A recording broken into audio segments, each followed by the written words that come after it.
예수님이 공생애를 시작하면서 세례 요한에게 세례를 받습니다. 그때 성령으로 충만하게 되었다고 말씀합니다. 그리고 예수님께서 성령에게 이끌려서 광야로 가셨다고 말합니다.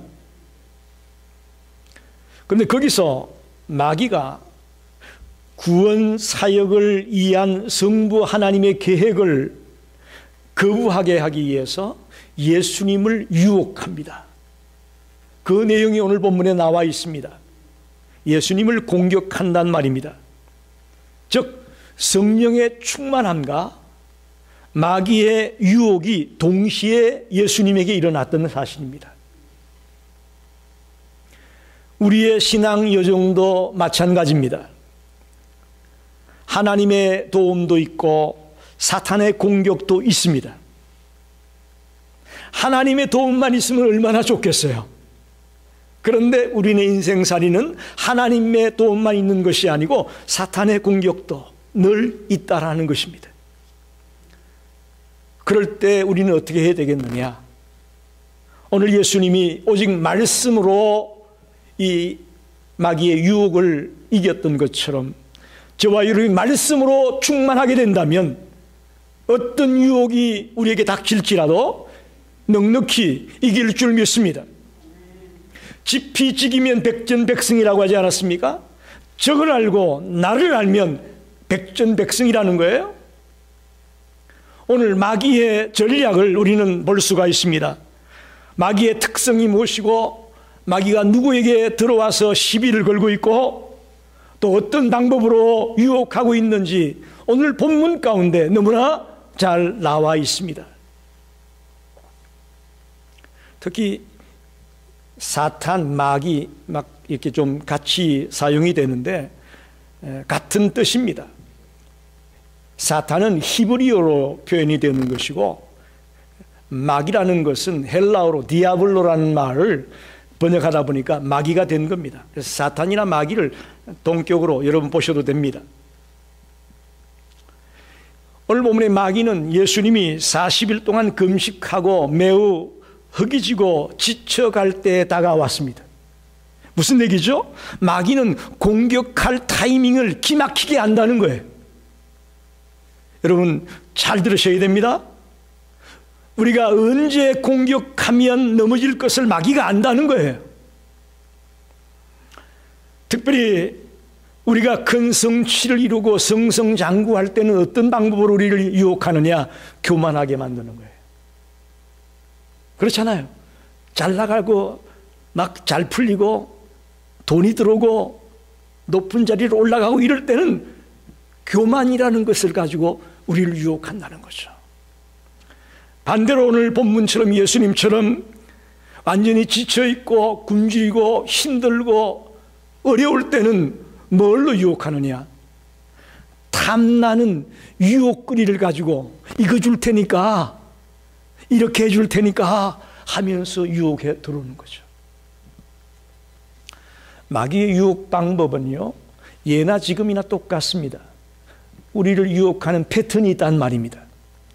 여러분 보세요. 창세기 3장에 보게 되면 사탄이 아담과 하와에게 선악과를 따먹게 하는 일이 벌어지죠.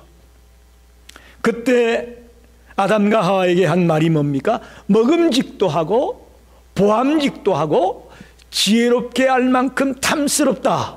이렇게 유혹합니다. 먹음직도 하고 보암직도 하고 지혜롭게 할 만큼 탐스럽다. 오늘 누가복음 4장에 나오는 예수님을 유혹하는 장면을 보면 돌이 떡이 되게 하라. 그리고 높은 곳에 올라가서 천하만국의 모든 영광과 근세를 보여주면서 나에게 절만 하면 다 주겠다. 그리고 예수님을 성전 꼭대기에 데리고 가서 거기서 뛰어내려라. 그러면 천사들이 와가지고 싹 너를 받아가지고 다치지 않게 할 거다. 이런 방법으로 유혹을 하죠. 그런데 요한 1서 2장 16절에 보면 오늘 우리들도 유혹을 하는데 어떻게 유혹을 하느냐?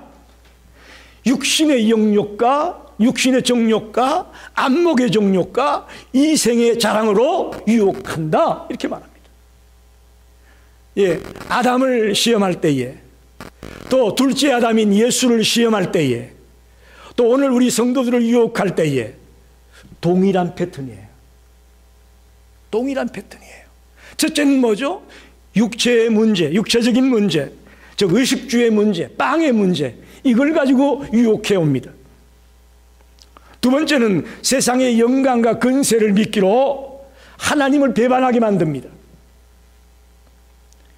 세 번째는 명예와 자랑의 약점을 이용해서 우리를 하나님의 뜻에서 벗어나도록 하는 것이 마귀의 전략이라는 것입니다. 여러분, 아담, 둘째 아담인 예수, 그리고 오늘 우리들, 이 중에 이 시험을 이긴 자는 누굽니까? 이 시험을 물리친 자는 누굽니까? 둘째 아담인 예수님밖에 없습니다. 할렐루야. 첫째 아담인 그도 넘어졌고 우리도 비일비재하게 마귀의 유혹에 쓰러지고 넘어집니다. 그러나 예수님은 당당히 이기셨습니다. 할렐루야. 어떻게 이겼느냐? 말씀으로, 오직 말씀으로 이 마귀의 유혹을 이기셨음을 믿습니다. 그래서 오늘 본문 말씀을 가지고 이런 마귀의 유혹과 시험을 받게 될 때 우리가 어떻게 이길 수 있겠는가를 깊이 생각하며 은혜 받는 시간이 되기를 간절히 소원합니다. 첫째로 하나님의 말씀은 물질의 유혹을 이기게 하는 능력이 됩니다. 즉 하나님의 말씀이 물질의 유혹을 이길 수 있도록 역사한다는 것입니다. 마귀의 오늘 첫 번째 유혹이 뭡니까? 40일 동안 금식하신 예수님께 돌을 떡으로 만들어 먹어라 라고 유혹합니다. 그때 예수님의 대답은 뭐죠? 사람은 떡으로만 살 것이 아니요 하나님의 말씀으로 살 것이다. 신명기 8장 3절 말씀을 예수님이 인용한 것입니다. 여러분, 말씀을 이럴 때 사용하는 거예요. 할렐루야.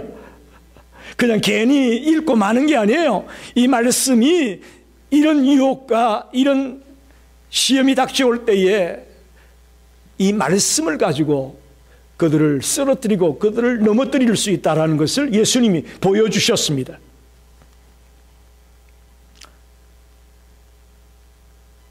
신명기 8장 3절을 한번 읽어보면 너를 낮추시며 너를 줄이게 하시며 또 너도 알지 못하며 내 조상들도 알지 못하는 만나를 내게 먹이신 것은 사람이 떡으로만 사는 것이 아니요 여호와의 입에서 나오는 모든 말씀으로 사는 줄을 내가 알게 하려 하심이니라. 이 신명기 8장에 나오는 말씀을 주님이 그대로 인용해서 첫 번째 유혹을 이기셨습니다. 여러분, 현대는 물질 만능의 시대입니다. 그 사람의 인생의 성공과 실패의 기준이 뭡니까? 세상 사람들은 물질 가지고 평가하잖아요. 그 사람이 부유한 자냐 가난한 자냐 뭘로 평가합니까? 물질 가지고, 물질이 기준입니다. 더 놀라운 것은 이런 물질 만능주의의 모습이 교회 안에까지 들어왔습니다. 교회 공동체 안에서조차도 무수하게 물질 만능의 모습들이 침입해 있다는 것입니다. 그래서 점점 많은 신앙인들이 물질이 최고의 복이라고 인식하고 있습니다. 물질은 눈에 보이는 것이고 손으로 만져지는 것이기에 사람은 물질에 의존할 수밖에 없고 현혹되기가 쉽습니다. 많은 물질은 모든 일을 가능하게 해줄 것 같은 그런 믿음을 우리들에게 심어줍니다. 그래서 물질의 유혹을 뿌리친다는 게 쉽지가 않아요. 여러분, 저를 보세요. 하지만 물질로 할 수 없는 것이 너무나 많다는 것을 아셔야 됩니다. 동의하십니까?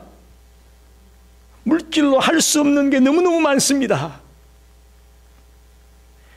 세상에는 물질로 할 수 없는 일이 더 많습니다. 근데 이상하게 현대인들은 물질이면 다 된다고 생각하고 있잖아요. 이 또한 물질의 유혹은 우리 사람들의 생각을 어둡게 만들어 버립니다.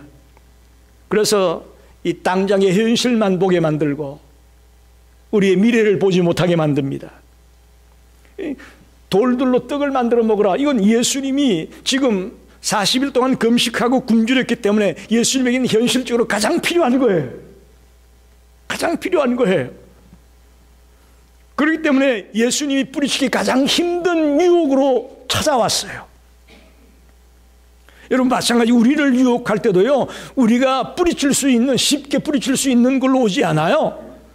우리가 쉽게 뿌리칠 수 없는 것으로 오는 거예요. 그런데 예수님은 사람이 떡으로만 살 것이 아니요 하나님의 말씀으로 살 것이다. 할렐루야. 말씀으로 유혹을 뿌리쳤습니다. 하나님의 말씀은 물질의 유혹을 이길 수 있는 능력이 됨을 믿으시기 바랍니다. 두 번째는 하나님의 말씀은 근세의 유혹을 이기는 능력이 됩니다. 즉 눈에 보이는 것들의 유혹을 이길 수 있는 능력이 됩니다.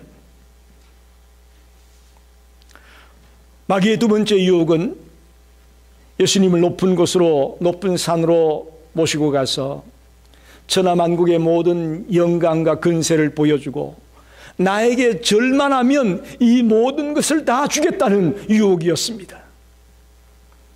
그때 예수님은 신명기 6장 13절 말씀, 내 하나님 여호와를 경외하고 섬기라. 어디 하나님만 경외하라고 말씀을 가지고 그 두 번째 유혹을 뿌리쳤습니다. 세상에는 약육 강식의 논리가 통합니다. 그래서 지금 우크라이나가 러시아에게 공격을 받고 아픔을 당하고 있는 것들도 세상적인 그런 논리로 밀어붙이는 거라고 볼 수 있겠죠. 근세가 있고 힘 있는 사람이 복 있는 사람처럼 보입니다. 그래서 사람들은 근세 있는 사람에게 권력에 기대려고 합니다. 권력의 힘을 빌려서 자신도 좀 힘을 가져보려고 생각하고 있다는 것이죠. 그러나 이 모든 것을 가능하게 하는 권력은 한순간에 부패할 수 있습니다. 그래서 우리 대한민국의 경우를 보게 되면 역대 대통령들이 참 은퇴 이후에 편안한 삶을 사는 분들이 별로 없잖아요. 안타까운 일이죠. 권력은 한순간에 부패할 수 있다는 것을 우리는 너무나 잘 알고 있습니다. 그래서 예수님께 다가온 마귀는 예수님을 높은 산으로 모시고 가서 이 모든 영광과 근세를 보여준 겁니다. 그리고는 나에게 절만하면 다 주겠다는 거예요. 그때 예수님은 한마디로 그 유혹을 뿌리치죠. 오직 여호와 하나님만을 경외하라. 오직 그분만을 섬겨야 된다라고 말씀으로 두 번째 유혹도 이겨내십니다. 사랑하는 성도 여러분, 진정한 근세의 주인은 하나님입니다. 믿으십니까? 예? 이 근세의 주인이 하나님이에요. 우리가 생각하기에는 백성들이 투표해가지고 아무개 뽑았다. 어느 나라의 대통령은 누구다. 어느 나라의 총리는 누구다. 그러나 그것은 세상적인 관점으로 바라보는 것이고 우리 하나님의 백성들이 볼 때는 배후의 역사는 하나님의 섭리와 하나님의 주권에 의해서 그런 지도자들이 그 나라에 세워졌다고 믿습니다. 왜? 근세의 주인은 하나님이고 권력의 주인은 하나님이에요. 하나님께만 경배하고 하나님을 섬기겠다는 이 말씀으로 예수님이 이기신 것을 기억하면서 저와 여러분도 어떤 근세의 유혹이나 또 영광의 유혹이 우리를 침입해 오더라도 하나님만을 경외하겠다는 그런 믿음을 가지고 그런 말씀을 가지고 적을 물리치는 자가 되기를 간절히 축원합니다. 마지막 세 번째는 하나님의 말씀은 명예의 유혹을 이길 수 있는 능력이 됩니다. 자랑의 유혹을 이길 수 있는 능력이 됩니다. 이생의 자랑으로 우리를 유혹한다고 하지 않았습니까? 여러분, 성전 꼭대기로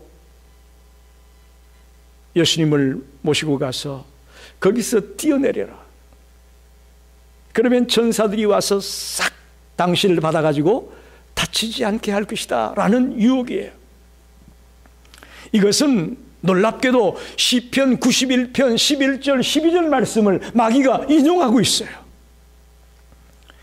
시편 91편 11절 12절을 보게 되면 그가 너를 위하여 그의 천사들을 명령하사 내 모든 길에서 너를 지키게 하심이라. 그들이 그들의 손으로 너를 붙들어 발이 돌에 부딪히지 아니하게 하리로다. 마귀도 하나님의 말씀을 인용하고 있습니다. 우리가 하나님의 말씀을 바로 알지 못하면, 또 정확하게 알지 못하면 이런 것에 넘어갈 수밖에 없다는 것입니다. 악한 세력들의, 거짓 선지자들의 유혹에 넘어갈 수밖에 없는 거예요. 여러분이 하나님의 말씀을 볼 때에 정확하게 바르게 볼 수 있기를 바랍니다. 또 그런 지혜를 달라고 주님께 기도하면서 말씀을 보셔야 됩니다. 그러자 예수님은 주 너의 하나님을 시험하지 말라, 신명기 6장 16절 말씀을 가지고 세 번째 유혹을 뿌리칩니다. 사실 마귀의 유혹은 이런 거예요. 예수님은 지금 어떻게 당신이 우리를 구원하실 거죠? 십자가에서 못 박혀 죽으심으로 우리를 구원하려고 사실 오셨어요. 그런데 마귀는 그렇게 하지 말고, 그렇게 너 고생하지 말고 쉽게 거기서 뛰어내릴 때 천사들이 싹 받아주면 백성들이 그걸 보고 와, 저거 진짜야, 저거 대단해 하면서 당신을 하나님의 아들로 인정할 거 아니야. 그렇게 해. 이게 마귀의 전략이에요, 여러분. 뭘 힘든 길로 가려고 해. 쉽게 해, 쉽게. 당신이 하나님의 아들인 거지 그냥 간단하게 짱 보여주고 말어. 그렇게 유혹하는 거예요. 여러분, 우리가 그렇습니다. 믿음의 길을 간다는 것이 어떤 길입니까? 정말 십자가를 지는 것 같은 힘든 길이에요. 그런데 마귀는 우리를 그렇게 놔두지 않아요.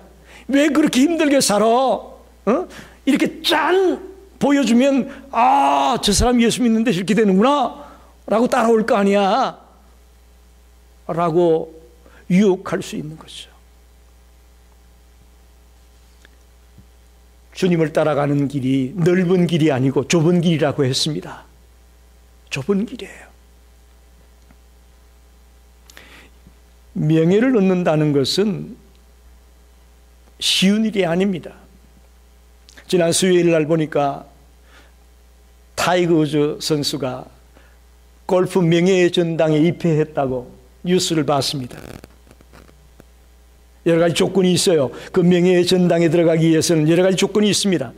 그 중에 하나가 이제 나이가 45세가 넘어야 들어간다고 되어 있는데, 이제 아마 타이거 우즈가 45세가 넘어가지고 들어가는 것 같아요.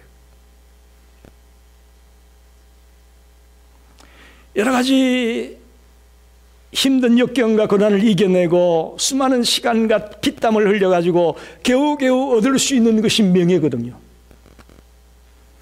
명예를 얻는 길이 쉽지 않으니까 그렇게 모두 너나 할 것 없이 명예를 얻고 싶어 하는 거예요. 예수님께도 이 마귀가 그저 쉽게 성전 꼭대기에서 뛰어내려가지고 다치지 않게 천사들이 싹 받아주면 쉽게 명예 얻지 않느냐, 그렇게 접근하는 거죠. 그런데 예수님은 대답합니다. 주 너의 하나님을 시험하지 말라. 시험하지 말라고 유혹을 뿌리치고 있습니다. 명예의 유혹, 자랑의 유혹을 이기는 길은 오직 하나님의 말씀임을 믿으시기 바랍니다. 말씀을 정리합니다. 우리는 이 세상을 살아가면서 수많은 마귀의 유혹을 만날 수밖에 없습니다. 그런데 여러분 보십시오. 예수님이 이 시험을 받을 때에 성령 충만했다는 것이에요. 예수님의 믿음이 없을 때가 아니에요. 예수님이 영적으로 나약해 있을 때가 아니에요. 지금 세례를 받고 성령의 충만을 받고 성령께 이끌려서 광야에 가서 금식하며 지냈던 그런 시기입니다. 그때에 마귀가 예수님을 시험하고 있다는 거예요. 즉 신앙이 부족했기 때문에 시험당한 것이 아니라는 것을 아셔야 됩니다. 한 인간이 신실한 하나님의 자녀가 된다는 것은요, 그로 인해서 엄청난 하나님의 나라가 확장되어 간다는 얘기거든요. 이건 무슨 말입니까? 반대로 얘기하면 지금 사탄의 왕국이 점점 소멸되어질 수밖에 없는 일이 벌어진다는 거예요. 신실한 한 사람의 믿음의 사람이 서게 될 때에 하나님의 나라는 확장되지만 사탄의 왕국은 소멸되고 줄어들 수밖에 없다는 것을 알기 때문에 성령 충만하며 뜨거운 믿음을 가진 자들을 유혹하려고 접근한다는 거예요.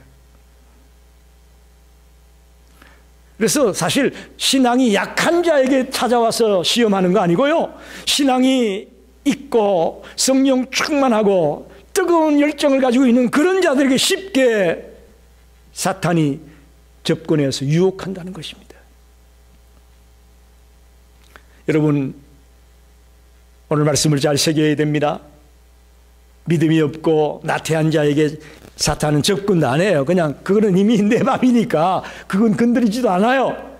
그러나 열심히 기도하고 말씀을 묵상하고 믿음으로 살아보려고 뜨겁게 몸부림치는 자, 그런 자에게 사탄은 유혹하기 시작하는 거예요. 이럴 때 우리가 어떻게 이걸 이길 수 있을까요? 인간의 힘과 능력으로는 절대로 사탄의 유혹을 이길 수가 없습니다. 오늘 예수님이 어떻게 이겼습니까? 하나님의 말씀으로 그 사탄의 유혹을 이기고 뿌리쳤다는 것을 기억하십시오. 어떤 유혹이 우리에게 다가올지라도 하나님의 말씀으로 그 유혹들을 넉넉히 이겨낼 수 있다는 것을 믿고 오늘 마음속에 결단하기를 바랍니다. 두 번째는 성령께서 늘 우리를 지키고 보호하고 함께한다는 그런 확실한 믿음이 있게 되기를 바랍니다. 우리의 믿음이 흔들리게 되면 이 유혹이 왔을 때 백전백패입니다. 성령께서 늘 나를 보호하고 지키고 나와 함께하고 있다는 그런 확실한 믿음이 있을 때에 어떤 유혹이 오더라도 우리는 넘어지지 않을 수가 있습니다. 여러분, 우리가 신앙생활하면서 얼마나 많은 회의를 가집니까? 과연 내가 하나님의 자녀인가? 과연 내가 오늘 죽어도 하나님 나라에 갈 수 있을까? 과연 내가 선택된 자냐? 우리는 끊임없이 매일매일 갈등할 때가 있습니다. 의심할 때가 있습니다. 그럴 때에 우리는 사탄의 유혹에서 이길 수가 없습니다. 그때 우리는 말씀으로 그 의심을 뿌리치기 바랍니다. 요한복음 1장 12절에 영접하는 자, 곧 그 이름을 믿는 자에게는 하나님의 자녀가 되는 권세를 주셨느니라. 할렐루야. 영접하는 자, 예수님을 마음속에 모시는 자를 말합니다. 그를 믿는 자, 예수 그리스도를 믿는 자를 말합니다. 그에게는 하나님의 자녀가 되는 권세를 주었다고 말씀합니다. 이래도 의심하렵니까? 이래도 의심하겠느냐고요. 우리는 예수를 믿음으로 하나님의 자녀가 되었다고 성경이 말씀하지 않습니까? 우리도 예수님처럼 오직 말씀으로 세상의 갖가지 유혹들을 뿌리치는 믿음의 성도들이 되시기를 간절히 축원합니다. 기도하겠습니다.